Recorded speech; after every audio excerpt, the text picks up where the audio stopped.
اعوذ باللہ من الشیطان الرجیم بسم اللہ الرحمن الرحیم۔ بھائیوں اور بہنوں، 40,000 سال کی عبادت کا ثواب ہوگا جو بھی شخص 11 ربیع الاول جمعۃ المبارک کے دن یہ تسبیح پڑھے گا۔ ربیع الاول جو کہ اسلامی تاریخ کا وہ مبارک مہینہ ہے جس میں کائنات کا سب سے حسین، سب سے برگزیدہ اور سب سے محبوب ترین واقعہ پیش آیا، اور وہ ہے رحمت عالم صلی اللہ علیہ وسلم کی ولادت باسعادت۔ یہی وہ لمحہ تھا جب ظلمتوں کے بادل چھٹ گئے، جہالت کا اندھیرا دم توڑ گیا اور کائنات میں نور کی بارش برسنے لگی۔ اللہ تعالی نے قرآن مجید میں فرمایا، وَمَا أَرْسَلْنَاكَ إِلَّا رَحْمَةً لِّلْعَالَمِينَ، اور اے نبی صلی اللہ علیہ وسلم، ہم نے آپ کو تمام جہانوں کے لیے رحمت بنا کر بھیجا ہے۔ تو ناظرین، یہ مہینہ اپنے اندر بے شمار فضائل رکھتا ہے۔ اس میں درود و سلام کی محفلیں سجتی ہیں، صدقات دیے جاتے ہیں، نوافل ادا کیے جاتے ہیں، اور سب سے بڑھ کر قرآن پاک کی تلاوت سے دلوں کو سکون ملتا ہے۔ قرآن کریم وہ عظیم کتاب ہے جس کے ایک ایک حرف پر 10 نیکیاں عطا کی جاتی ہیں، اور نبی علیہ الصلاۃ والسلام نے فرمایا کہ جو شخص قرآن مجید کا ایک حرف پڑھے اس کے لیے ایک نیکی ہے اور ایک نیکی 10 گنا بڑھا دی جاتی ہے۔ میں یہ نہیں کہتا کہ الف لام میم ایک حرف ہے، بلکہ الف ایک حرف ہے، لام ایک حرف ہے اور میم ایک حرف ہے۔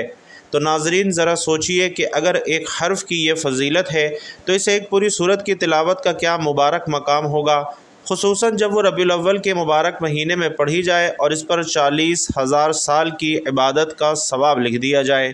یہ اللہ کی رحمت کا کرشمہ ہے کہ وہ تھوڑے عمل پر بہت بڑا اجر عطا فرماتا ہے۔ یہ مہینہ صرف جشن ولادت کے لیے نہیں بلکہ اپنی اصلاح کا، نیکیوں کی رغبت کا اور اللہ سے تعلق مضبوط کرنے کا بہترین موقع ہے۔ صحابہ کرام ہمیشہ اس ماہ میں خیرات کیا کرتے، قرآن کریم کی زیادہ سے زیادہ تلاوت کیا کرتے اور نبی کریم صلی اللہ علیہ وسلم پر کثرت سے درود و سلام پڑھا کرتے۔ حضرت انس رضی اللہ تعالیٰ عنہ فرماتے ہیں کہ جس نے مجھ پر ایک بار درود پڑھا، اللہ تعالیٰ اس پر 10 رحمتیں نازل فرماتا ہے، اس کے 10 گناہ معاف کرتا ہے اور اس کے 10 درجات بلند فرماتا ہے۔ ربیع الاول کے دنوں میں قرآن مجید کی ایک مخصوص سورت کی تلاوت کی خاص فضیلت بیان کی گئی ہے کہ جو شخص اسے اس مہینے میں خاص طور پر 11 ربیع الاول جمعۃ المبارک کے دن پڑھے گا، اللہ تعالیٰ اسے 40,000 سال کی عبادت کا ثواب عطا فرمائے گا۔ یہ بات اس بات کی دلیل ہے کہ اللہ کے یہاں نیت اور اخلاص کے ساتھ قرآن پڑھنا محض زبانی عمل نہیں ہے بلکہ ایک روحانی کنیکشن ہے جس کے ذریعے بندہ اللہ کے قریب ہو جاتا ہے۔ اور مفسرین اور بزرگان دین نے ذکر کیا ہے کہ سورۃ الاخلاص وہ سورت ہے جس کی تلاوت کا اجر ناقابل بیان ہے، اور سورۃ الاخلاص کے بارے میں خود رسول علیہ الصلاۃ والسلام فرماتے ہیں کہ جو شخص سورۃ الاخلاص ایک بار پڑھے گویا اس نے قرآن کا 1/3 حصہ پڑھا، جو اسے 10 بار پڑھے اللہ تعالیٰ اس کے لیے جنت میں محل بنا دے گا۔ تو بھائیوں اور بہنوں، ذرا غور کیجئے، ایک سورت کو پڑھنے پر اتنا بڑا اجر ہے، اور اگر یہ عمل جو کہ آپ کو اس ویڈیو میں بتا رہا ہوں ربیع الاول کے ان بابرکت دنوں میں خاص طور پر 11 ربیع الاول جمعے کے دن میں کیا جائے تو ثواب کئی گنا زیادہ ہو جاتا ہے۔ قرآن مجید میں ارشاد ہے، یقیناً یہ قرآن ایسے راستے کی طرف رہنمائی کرتا ہے جو سب سے سیدھا ہے۔ پیارے آقا صلی اللہ علیہ وسلم فرماتے ہیں کہ جو شخص قرآن کی ایک سورت پڑھتا ہے اللہ تعالیٰ اس کے لیے آسمان میں ایک نور پیدا کر دیتا ہے جو زمین تک چمکتا ہے، اور ایک اور حدیث میں آتا ہے کہ قرآن کو پڑھو کیونکہ یہ قیامت کے دن اپنے پڑھنے والوں کے حق میں سفارش کرے گا۔ تو یہ تمام احادیث اس بات کی دلیل ہیں کہ قرآن محض تلاوت کی کتاب نہیں بلکہ ایمان کی زندگی ہے۔ قرآن حکیم کی تلاوت باعث برکت و ثواب ہے۔ نبی کریم صلی اللہ علیہ وسلم نے قرآن حکیم کی بعض صورتوں کے بڑے فضائل بیان فرمائے ہیں جن کے پڑھنے سے جہاں دنیاوی اور اخروی فوائد حاصل ہوتے ہیں وہاں روزمرہ زندگی کے امور میں برکت پیدا ہوتی ہے۔ ان فضائل کی ایک دوسری حکمت بھی ہے کہ ان میں روزمرہ زندگی گزارنے کا طریقہ اور سلیقہ بھی بتایا گیا ہے، اور انہی صورتوں میں قرآن حکیم کے آخری پارے میں موجود ایک مختصر اور انتہائی آسان سورہ مبارکہ سورۃ الاخلاص ہے، جو کہ سورۃ الاخلاص بڑی فضیلت کی حامل ہے۔ اسے نبی کریم صلی اللہ علیہ وسلم نے ثلث القرآن یعنی 1/3 قرآن کا درجہ دیا ہے، اور اسے رات کو پڑھنے کی تاکید فرمائی ہے۔ بعض صحابہ رضوان اللہ تعالی علیہم اجمعین ہر رکعت میں دیگر صورتوں کے ساتھ سورۃ الاخلاص ضرور پڑھتے تھے، جس پر نبی کریم صلی اللہ علیہ وسلم نے انہیں فرمایا کہ تمہاری اس کے ساتھ محبت تمہیں جنت میں داخل کرے گی۔ سورۃ الاخلاص کے شان نزول کے بارے میں حضرت اکرمہ رحمۃ اللہ علیہ سے روایت ہے کہ یہود کہتے تھے کہ ہم حضرت عزیر رضی اللہ تعالیٰ عنہ کو اس لیے پوجتے ہیں کہ وہ اللہ کے بیٹے ہیں۔ نصرانی کہتے تھے ہم حضرت مسیح کو اس لیے پوجتے ہیں کہ وہ اللہ کے بیٹے ہیں۔ مجوسی کہتے کہ ہم سورج چاند کی پرستش کرتے ہیں، اور مشرکوں کا کہنا تھا کہ ہم بت پرست اس لیے ہیں کیونکہ یہ بت ہماری حاجتیں پوری کرتے ہیں۔ اور ان سب کے جواب میں اللہ تبارک و تعالی نے یہ صورت نازل کی۔ اللہ تعالی احد ہے، اس جیسا کوئی نہیں، اس کا کوئی وزیر نہیں، کوئی ہمسر نہیں، کوئی اس کے برابر نہیں، اور اس کے سوا کسی میں الوہیت نہیں۔ اللہ تعالیٰ اپنی ذات و صفات اور اپنے حکمت برے کاموں میں یکتا اور بے نظیر ہے۔ وہ صمد ہے، یعنی ساری مخلوق اس کی محتاج ہے، لیکن وہ کسی کا محتاج نہیں ہے۔ سورۃ الاخلاص سے جو خاص محبت رکھتا ہے، اللہ تبارک و تعالیٰ اس سے محبت رکھتا ہے اور وہ جنت کا مستحق ٹھہرتا ہے۔ ام المومنین حضرت عائشہ صدیقہ رضی اللہ تعالیٰ عنہا سے روایت ہے کہ رسول اکرم صلی اللہ علیہ وسلم نے ایک شخص کو فوج کا سردار بنا کر بھیجا۔ سردار فوج کو جب کبھی نماز پڑھاتے، قرآن کی تلاوت کرتے تو ہمیشہ سورۃ الاخلاص پر ختم کرتے۔ فوج جب واپس آئی تو سپاہیوں نے رسول اللہ صلی اللہ علیہ وسلم سے اس بات کا ذکر کیا۔ آپ صلی اللہ علیہ وسلم نے فرمایا کہ ان سے پوچھو کہ وہ ایسا کیوں کرتے تھے۔ صحابہ کرام نے سردار سے پوچھا، انہوں نے جواب دیا کہ یہ رحمان کی صفت ہے اور میں یہ بات پسند کرتا ہوں کہ میں اس کو پڑھا کروں۔ آپ صلی اللہ علیہ وسلم نے فرمایا کہ ان سے کہہ دو کہ اللہ تعالیٰ تم سے محبت رکھتا ہے۔ اسی طرح حضرت انس بن مالک رضی اللہ تعالیٰ عنہ فرماتے ہیں کہ ایک انصاری مسجد قباء میں ہماری امامت کے فرائض ادا کرتے تھے، اور ان کی عادت تھی کہ جب بھی نماز میں سورۃ الفاتحہ کے بعد کوئی سورت پڑھنے لگتے تو پہلے سورۃ الاخلاص پڑھتے اور ہر رکعت میں اسی طرح کرتے۔ صحابہ نے ان سے کہا، کیا آپ سورۃ الاخلاص پڑھنے کے بعد یہ سوچتے ہیں کہ یہ کافی نہیں اور پھر دوسری بار بھی پڑھتے ہیں؟ انہوں نے فرمایا کہ میں اسے ہرگز نہیں چھوڑوں گا۔ اگر تم لوگ چاہتے ہو کہ میں تمہاری امامت کروں تو ٹھیک ہے، ورنہ میں چھوڑ دیتا ہوں۔ نمازی انہیں اپنے میں سب سے افضل سمجھتے تھے، لہٰذا کسی اور کی امامت پسند نہیں کرتے تھے۔ چنانچہ جب رسول اللہ صلی اللہ علیہ وسلم تشریف لائے، صحابہ کرام نے نبی کریم صلی اللہ علیہ وسلم سے یہ واقعہ بیان کیا۔ آپ صلی اللہ علیہ وسلم نے امام مسجد سے پوچھا، تمہیں اپنے دوستوں کی تجویز پر عمل کرنے سے کون سی چیز روکتی ہے، اور کیا وجہ ہے کہ تم ہر رکعت میں سورۃ الاخلاص پڑھتے ہو؟ انہوں نے عرض کیا، یا رسول اللہ صلی اللہ علیہ وسلم، میں اس سورت سے محبت کرتا ہوں۔ آپ صلی اللہ علیہ وسلم نے فرمایا کہ تمہیں اس سورت سے محبت یقیناً جنت میں داخل کروائے گی۔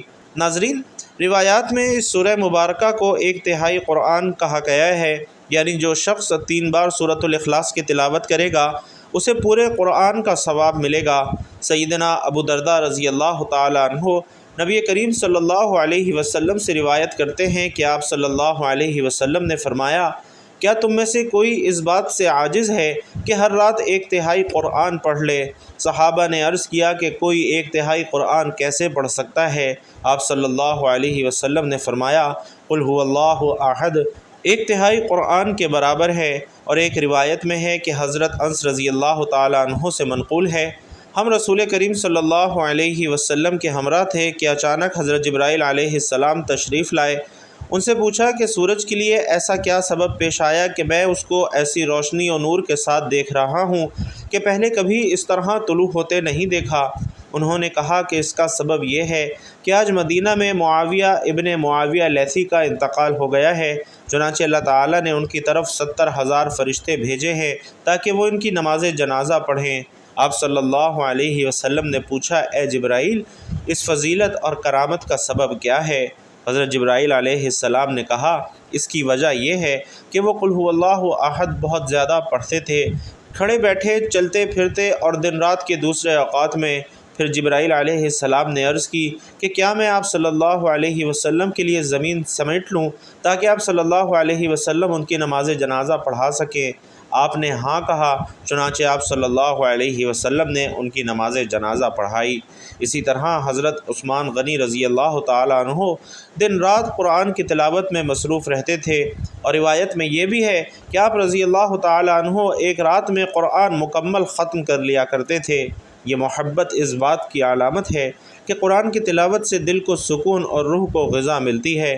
اسی طرح امام شافعی رحمۃ اللہ علیہ رمضان کریم میں 60 مرتبہ قرآن مجید ختم کیا کرتے تھے، اور یہ عمل بھی اس بات کا ثبوت ہے کہ اللہ کے نیک بندے قرآن کو اپنی زندگی کا مرکز بناتے تھے، اور وہ جانتے تھے کہ اسی میں دنیا اور آخرت کی کامیابی ہے۔ ایک بزرگ نے خواب میں دیکھا کہ قیامت قائم ہو چکی ہے، سب لوگ گھبرائے ہوئے ہیں، لیکن وہ خوشی خوشی اللہ کے حضور کھڑے ہیں۔ پوچھا گیا کہ آپ کو یہ سکون کہاں سے ملا؟ فرمایا، میں روزانہ سورۃ الاخلاص پڑھا کرتا تھا، اور اسی کی برکت سے آج یہ مقام ملا ہے۔ ناظرین، آج کے دور میں جہاں دنیاوی مصروفیات نے ہمیں قرآن مجید سے دور کر دیا ہے، ایسے وقت میں یہ بشارت ہمارے لیے رحمت ہے۔ ربیع الاول میں قرآن کریم کی اس سورت کو پڑھنے کی پابندی ہمیں نہ صرف دنیاوی سکون دے سکتی ہے بلکہ آخرت میں بھی کامیابی عطا کر سکتی ہے۔ یہ تلاوت دل کو سکون دیتی ہے، مشکلات کو آسان کرتی ہے، رزق میں برکت لاتی ہے، بیماریوں سے شفا عطا کرتی ہے، گناہوں کی معافی کا ذریعہ بنتی ہے۔ اور محترم ناظرین، اللہ رب العزت کے حبیب صلی اللہ علیہ وسلم نے امت کے لیے کئی طرح سے رحمتوں اور وسعتوں کے دروازے کھولے ہیں۔ احادیث مبارکہ کا مطالعہ کرنے سے یہ پتہ چلتا ہے کہ بظاہر چھوٹی چھوٹی نیکیوں پر بڑے بڑے ثوابوں کی بشارتیں ہیں۔ اسی طرح کئی ایسے اعمال بھی ارشاد فرمائے کہ جن کا ثواب تو ہے ہی، ساتھ ہی رزق میں وسعت، برکت اور کشادگی بھی ملتی ہے۔ اور اسی طرح قرآن پاک کی ایک چھوٹی سی سورت ہے، اگر اس سورت کو بتائے گئے طریقے کے مطابق پڑھ لیں تو اللہ پاک کے فضل و کرم سے آپ کو بے شمار مال و دولت اور رزق کی نعمت عطا ہوگی۔ یعنی اللہ پاک آپ کے لیے ایسے اسباب پیدا کرے گا کہ آپ کی ہر پریشانی دور ہو جائے گی، اور ہر خواہش انشاءاللہ جو کہ جائز ہو اللہ تبارک و تعالیٰ کے فضل و کرم سے پوری ہو جائے گی، اور اس کے کمالات دیکھ کر آپ لوگ حیران رہ جائیں گے۔ ایسا ہے کہ جیسے غیب سے دولت والے ہاتھ آپ کے پاس آ جائیں گے۔ اس صورت کی فضیلت بہت زیادہ ہے، اور یہ صورت دنیاوی دولت کے علاوہ عذاب قبر سے بھی بچاتی ہے۔ اللہ سے اپنے پڑھنے والے کی بخشش کرواتی ہے۔ اس کے سامنے گڑ گڑانے والے کے ساتھ اللہ کافی ہے۔ وہی دہر کو امن نصیب فرماتا ہے، وہی طالب پناہ کو پناہ دیتا ہے، وہی بہترین والی ہے، وہی بہترین مددگار ہے۔ لہٰذا جو بھی اسے اپنا ولی بنائے، اسی سے مدد طلب کرے، اسی پر توکل کرے اور مکمل طور پر اسی کی طرف یکسو ہو جائے، تو پھر اللہ بھی ان کا والی بن کر ان کی مکمل حفاظت فرماتا ہے۔ جو صرف اللہ سے ڈرے اور تقوی اختیار کرے، اسے ہر دہشت اور ڈر سے امن فراہم کرتا ہے، اور اس کی ضرورت کے مطابق ہر چیز اسے مہیا کرتا ہے۔ تو ناظرین، اللہ پاک جب انسان پر کرم کرتا ہے تو انسان کی عقل دنگ رہ جاتی ہے۔ معجزہ کرنے والی ذات صرف اللہ کی ہے، بس ہمیں چاہیے کہ ہم ہر نعمت پر شکر ادا کریں۔ ایسا بھی دیکھا گیا ہے کہ جو مجرب وظیفہ آپ کو بتا رہا ہوں، جس کو یہ وظیفہ بتایا، فوری طور پر ان کی غیب سے مدد ہوئی۔ یہ مجرب وظیفہ رزق اور مال و دولت کے لیے جو آج آپ کو بتا رہا ہوں، یقین مانیے اس وظیفے کو پڑھنے والا کبھی ایسا نہیں ہوا کہ اس کی زندگی میں فوری طور پر اللہ تعالیٰ کی مدد شامل حال نہ ہوئی ہو۔ اللہ کی ذات پر یقین رکھتے ہوئے آپ نے یہ وظیفہ پڑھنا ہے۔ انشاءاللہ بڑی سے بڑی مرادیں ہوں، بیماریاں ہوں، تکلیفیں ہوں، دکھ ہوں، بیماری ہو، پریشانی ہو، بے اولادی کا مسئلہ ہو یا کوئی بھی مسئلہ ہو، انشاءاللہ ہر پریشانی سے آپ کو فوری طور پر چھٹکارا نصیب ہوگا۔ اگر قرضدار پریشان کر رہے ہیں تو اس کے لیے بھی یہ وظیفہ آپ لوگ ربیع الاول میں کر لیجئے۔ خاص طور پر 11 ربیع الاول جمعۃ المبارک کے دن یہ عمل انتہائی مجرب ہے، بے حد آسان سا عمل ہے۔ اپنی حاجتوں کو، اپنی پریشانیوں کو، جو آپ کے مسائل ہیں ان کی نیت کیجئے گا۔ دل میں یہ نیت رکھیے گا کہ میں فلاں مقصد کے لیے، فلاں حاجت کے لیے یہ وظیفہ پڑھ رہا ہوں کہ میری یہ حاجت پوری ہو جائے، اور پھر آپ لوگ یہ وظیفہ کر لیجئے گا۔ اس وظیفے کو آپ لوگ عشاء کی نماز کے بعد بھی کر سکتے ہیں، فجر، ظہر، عصر، مغرب کسی بھی نماز کے بعد کر سکتے ہیں۔ تو محترم ناظرین، یوں تو پورا قرآن ہی خیر و بھلائی اور رحمت و برکت اور شفا کا سرچشمہ ہے، اور اس پر ایمان لانا، اس کی تلاوت کرنا، اس کی آیات میں تدبر کرنا اور اس پر عمل کرنا، شفا کے لیے قرآنی آیات پڑھ کر دم کرنا اور پوری زندگی اس کے مطابق گزارنا، یہ قرآن مجید کا حق ہے۔ اور اب میں آپ تمام لوگوں کو ربیع الاول کا وہ مجرب وظیفہ بتا رہا ہوں جو آپ نے 11 ربیع الاول جمعۃ المبارک کے دن پڑھنا ہے۔ یہ اتنا مجرب وظیفہ ہے، اتنا خاص وظیفہ ہے کہ اس وظیفے کو پڑھنے سے آپ کو 40,000 سال کی عبادت کا ثواب ملے گا۔ ساتھ ہی ساتھ اللہ تعالیٰ آپ کی تمام خواہشات کو پورا کرے گا، تمام حاجات انشاءاللہ آپ کی پوری ہو جائیں گی۔ بس آپ کو جس ترتیب سے یہ عمل بتا رہا ہوں آپ نے اسی ترتیب سے یہ عمل کرنا ہے۔ تو سب سے پہلے آپ نے درود پاک پڑھنا ہے، اللہم صلی علی محمد وعلی آل محمد کما صلیت علی ابراہیم وعلی آل ابراہیم انک حمید مجید، اللہم بارک علی محمد وعلی آل محمد کما بارکت علی ابراہیم وعلی آل ابراہیم انک حمید مجید۔ اور درود پاک پڑھنے کے بعد ایک تسبیح آپ نے پہلے کلمے کی پڑھنی ہے، یعنی لا الہ الا اللہ محمد الرسول اللہ۔ یہ آپ نے 100 مرتبہ پڑھنا ہے، اور اس کے بعد آپ نے 21 مرتبہ سورۃ الاخلاص پڑھنی ہے۔ توجہ، دھیان اور خلوص نیت کے ساتھ پڑھنی ہے۔